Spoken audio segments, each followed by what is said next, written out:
समाज को मैं कह रहा हूं कि धैर्य पूर्वक रहो, बस 1 महीना और इंतजार करो।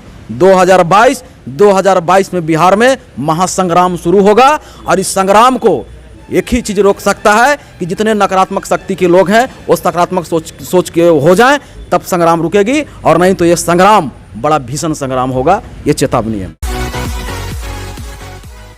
जैसे कि जानकारी मिली थी कि समता मूलक समाज पार्टी के राष्ट्रीय अध्यक्ष मनोज कुमार भारती जी का यहाँ कोई कार्यक्रम चल रहा था। वो कार्यक्रम क्या चीज़ से संबंधित है और इस कार्यक्रम के माध्यम से ये क्या लोगों को बताने का प्रयास किए हैं, क्योंकि यहाँ पर बहुत सारे कार्यकर्ता भी इनके उपस्थित हैं और इन तमाम कार्यकर्ताओं के अंदर में जोश और उमंग देखा जा रहा है।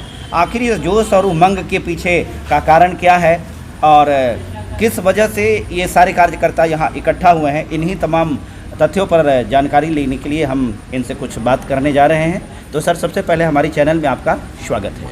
बहुत बहुत धन्यवाद। तमाम आपके चैनल के जो दर्शक हैं सभी को भी मैं क्रांतिकारी सलाम करता हूं। और आज यहाँ 2 दिवसीय प्रशिक्षण शिविर बिहार में बिहार की पार्टी समता मूलक समाज पार्टी के द्वारा बिहार के इतिहास में पहली बार प्रशिक्षण शिविर यहाँ लगाई गई, और इसका मूल मकसद वो है कि बिहार में अब अम्बेडकरवादी सरकार बनानी है। इसको लेकर हम लोगों ने एक प्रशिक्षित युवाओं की फौज तैयार करने के लिए हम लोगों ने आज प्रशिक्षण शिविर लगाया है, ताकि सत्ता के माध्यम से मनुवादी जाति व्यवस्था को चकनाचूर करके समता मूलक समाज, जाति विहीन समाज का निर्माण कर सके। जो भारतीय संविधान, जो दुनिया के सबसे बड़ी लिखित संविधान धर्मनिरपेक्ष और लोकतांत्रिक है, उसकी ताकत को एहसास, उसकी संस्कृति का एहसास हम बिहार वासियों को करा सके। इसलिए क्योंकि बिहार वो धरती है जो दुनिया को प्रथम लोकतंत्र की स्वाद को चखाया था, लोकतंत्र को सिद्धांत को दिया था। आज पुनः हम चाहते हैं कि बिहार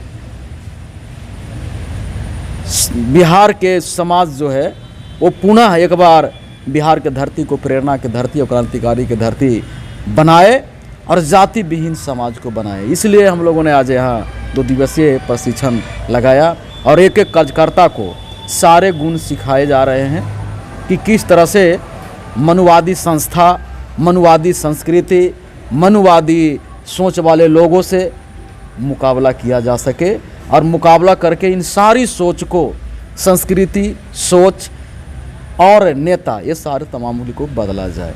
क्योंकि अगर हम मनुवादी सोच को अगर हम नहीं बदलेंगे, मनुवादी संस्कृति को अगर हम नहीं बदलेंगे, तो सिर्फ नेता को बदलने से कुछ नहीं होगा, नेताजी वाला कुर्सी बदलने से कुछ नहीं होगा। तो तीनों पर एक ही बार में किस तरह से हमला करके चकनाचूर कर दिया जाए, उसके लिए हम लोगों ने यहाँ प्रशिक्षण शिविर का आयोजन किया है और जल्द दिखेगी। अभी जैसा कि देखा जा रहा है कि बिहार में जितनी ही ज़्यादा दलित पार्टियां, बहुजन पार्टियां हैं, उतना ही ज़्यादा दलितों पर, बहुजनों पर यहाँ शोषण, जुल्म, अत्याचार, हत्या, बलात्कार के केसेस जो है बढ़ती जा रही हैं। अभी फ़िलहाल की घटना, जैसा कि आपको भी पता होगा कि शमशेर नगर दाऊदनगर के पास में जो है, वहाँ पर एक रविदास जाति के लड़का की हत्या कर दिया गया और उसी शोक में उसकी माँ की भी मृत्यु हो गई।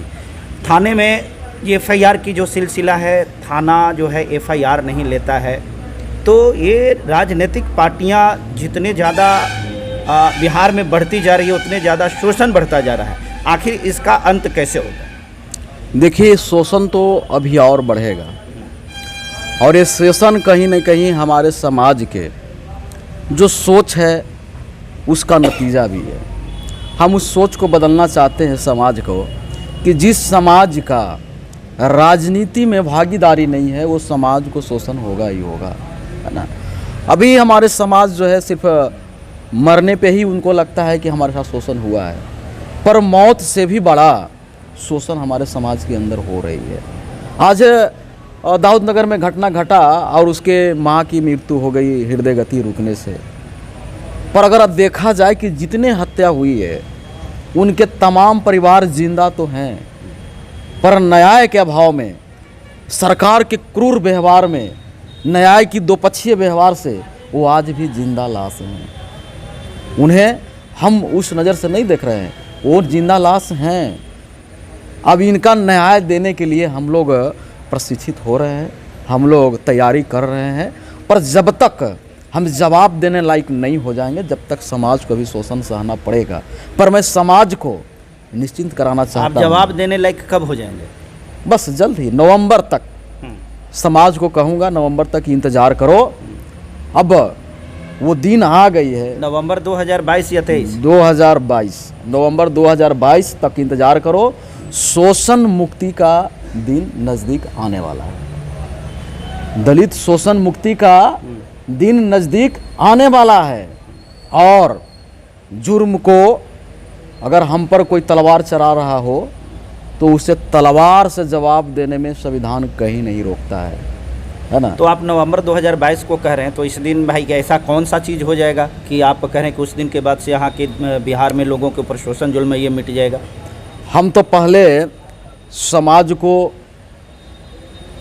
एकत्रित करके हम लोग पटना कुछ करने वाले हैं। दलित अधिकार यात्रा को लेकर हम लोग पटना पहुंचने वाले हैं, और उस यात्रा के ताकत के माध्यम से सरकार और मनवादी व्यवस्था और मनवादी सोच वाले लोगों को चेताने भी जा रहे हैं कि भाई चेत जाओ और संविधान को मानो, समतामूलक समाज बनाने में भूमिका अदा करो।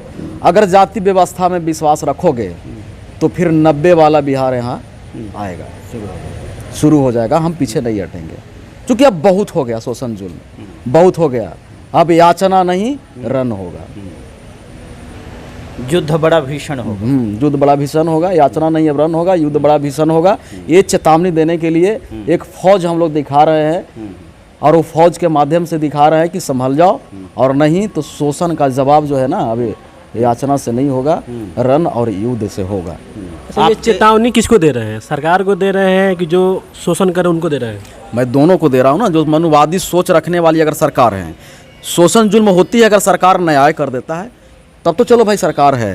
पर शोषण जुल्म होता है और सरकार न्याय नहीं करती है, जाति देखता है, तो उस सरकार को भी चेतावनी दे रहे हैं। और ऐसे मानसिकता वाले लोग भी जो दलित को मारना मतलब चूहा बिल्ली को मारने बराबर समझते हैं, उनको भी दे रहे हैं कि बहुत महंगा होगा, है ना। अब बिहार में संग्राम होगा, अब महासंग्राम होगा बिहार में, अगर नहीं माने तो, है ना। आज है मनुवादी सोच के पुलिस प्रशासन भी है, हमारे लोगों को झूठा। अब दाऊद नगर में देख लीजिए, दाऊद नगर में बॉडी परिवार को कहाँ मिला? तो उसके घर पर एम्बुलेंस लेके आया। परिवार को कब पता चला? जब बॉडी उसके घर पे आया तब। तो केस कहाँ के होगा? जहाँ बॉडी मिला वहाँ का केस होगा ना। अब प्रशासन कहता है कि मेरे के यहाँ का मामला नहीं है, तो तुम मारने में हो क्या? जो तुमको पता है कि इसको कहाँ मारा गया है, ये तुम्हारे यहाँ का मामला नहीं है। मैं दाऊद नगर के थाना से पूछना चाहता हूँ कि इसको हत्या करने में तुम था वहाँ पे, जो तुमको पता है कि यहाँ का मामला नहीं है? कहाँ का मामला है, कौन किया, तुमको पता है तो बताओ। तुम वर्दी किस लिए पहने हो, है कि नहीं? हमारे लोग वहाँ आवाज़ उठाते हैं। अभी गोल्डन दास हैं, पार्टी का हमारा सचिव है, उस पर जिस व्यक्ति जो लड़की सप्लायर है ना, सेक्स रैकेट चलाता था, उस व्यक्ति को पर्दाफाश करवाया, वही व्यक्ति उस पर रंगदारी केस करवाया और पुलिस गिरफ्तार कर ली। इसका मतलब है कि सेक्स रैकेट में पुलिस का भी हिस्सेदारी था।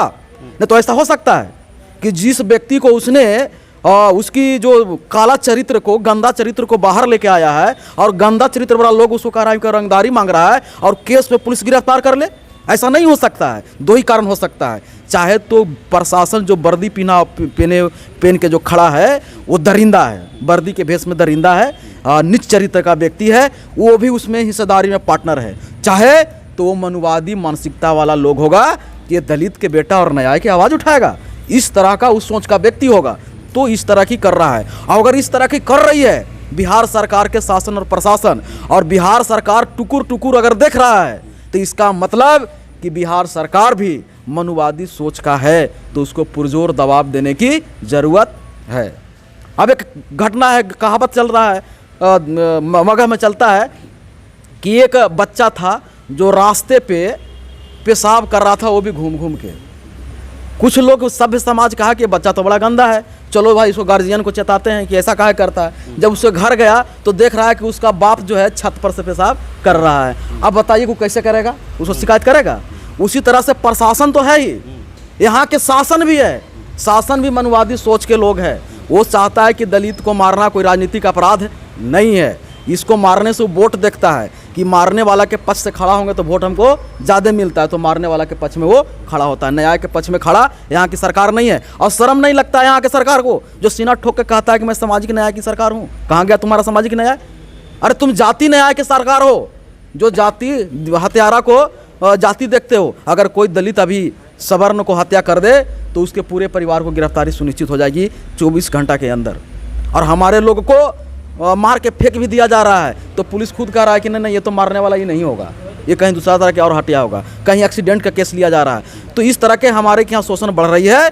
तो पूरे समाज को मैं कह रहा हूँ कि धैर्यपूर्वक रहो, बस 1 महीना और इंतजार करो। 2022 में बिहार में महासंग्राम शुरू होगा। और इस संग्राम को एक ही चीज़ रोक सकता है कि जितने नकारात्मक शक्ति के लोग हैं वो सकारात्मक सोच के हो जाएं, तब संग्राम रुकेगी। और नहीं तो ये संग्राम बड़ा भीषण संग्राम होगा, ये चेतावनी है।